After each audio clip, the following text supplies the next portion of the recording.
Bank के कई सारे चार्जेस कस्टमर्स को अक्सर परेशान करते हैं। इनमें से एक है मिनिमम बैलेंस का अकाउंट में मेंटेन न होना। अक्सर लोगों को इसकी जानकारी नहीं होती है। मिनिमम बैलेंस मेंटेन नहीं होने पर बैंक पैसे काट लेते हैं।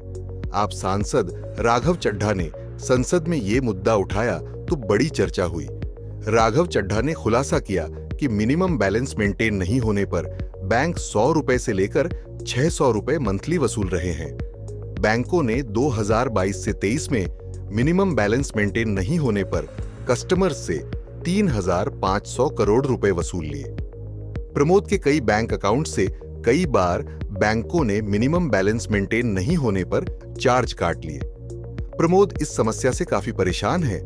दूसरे बैंकों में नया अकाउंट खुलवाने जाते हैं, वहां भी मिनिमम बैलेंस की शर्त रखी जाती है। प्राइवेट बैंकों में तो ये बैलेंस काफी ज्यादा है। अब प्रमोद क्या करें कि ऐसी समस्याओं से उन्हें दो चार न होना पड़े। रुपया पैसा की इस सीरीज में हम प्रमोद और उनके जैसे बैंक ग्राहकों को एक नए अकाउंट के बारे में बताने जा रहे हैं जिसमें मिनिमम बैलेंस का झंझट ही नहीं। दूसरा फायदा ये कि दूसरी भी और कई सुविधाएं मिलती हैं। Jan Dhan account zero balance account होते हैं।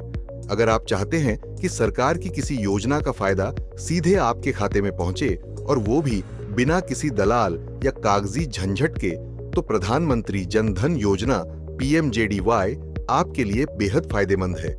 इसमें मिनिमम बैलेंस मेंटेन करने का झंझट नहीं रहता। सरकारी योजनाओं का लाभ भी सीधे अकाउंट में आता है। प्रधानमंत्री जन धन योजना की शुरुआत 28 अगस्त 2014 को हुई थी। इसका मकसद उन लोगों को बैंकिंग सिस्टम से जोड़ना है जिनके पास अब तक बैंक खाता नहीं था। ये दुनिया की सबसे बड़ी बैंकिंग योजना है। जनवरी 2025 तक इस योजना के तहत 52 करोड़ 44 लाख अकाउंट खोले जा चुके हैं। इन अकाउंट्स का बैंक बैलेंस 2.25 लाख करोड़ से ज्यादा है। इनमें से 66% अकाउंट्स रूरल एरिया के हैं, लगभग 56% अकाउंट्स महिलाओं के हैं। जन धन खाते के बड़े फायदे हैं। जीरो बैलेंस वाला अकाउंट है। अकाउंट में मिनिमम बैलेंस की कोई शर्त नहीं। अकाउंट में पैसे नहीं भी हों तब भी मिनिमम बैलेंस चार्ज नहीं लगता। रुपे डेबिट कार्ड मिलता है जिससे किसी भी ATM से कैश निकाल सकते हैं। CMS बैंकिंग, इंटरनेट बैंकिंग, सारी फैसिलिटी बाकी अकाउंट जैसी ही मिलती है। ऑनलाइन पेमेंट भी कर सकते हैं।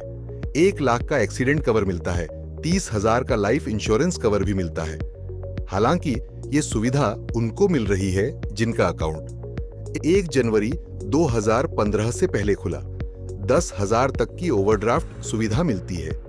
अकाउंट में जितने पैसे डिपॉजिट हैं उन पर सेविंग अकाउंट वाला इंटरेस्ट मिलता है। उज्ज्वला गैस सब्सिडी, किसान सम्मान निधि जैसी सरकारी सब्सिडी, सरकारी योजनाओं का फायदा इसी अकाउंट के जरिए मिलता है। करीब 20 योजनाओं का फायदा इन अकाउंट्स में मिल रहा है। कौन खोल सकता है जन धन खाता? ये जानना बड़ा जरूरी है। भारतीय नागरिक होने चाहिए। उम्र 10 साल से ज्यादा होनी चाहिए। ऐसे लोग अकाउंट खोल सकते हैं जिनका कोई और अकाउंट नहीं है। अकाउंट खोलने के लिए KYC डॉक्यूमेंट लगेंगे।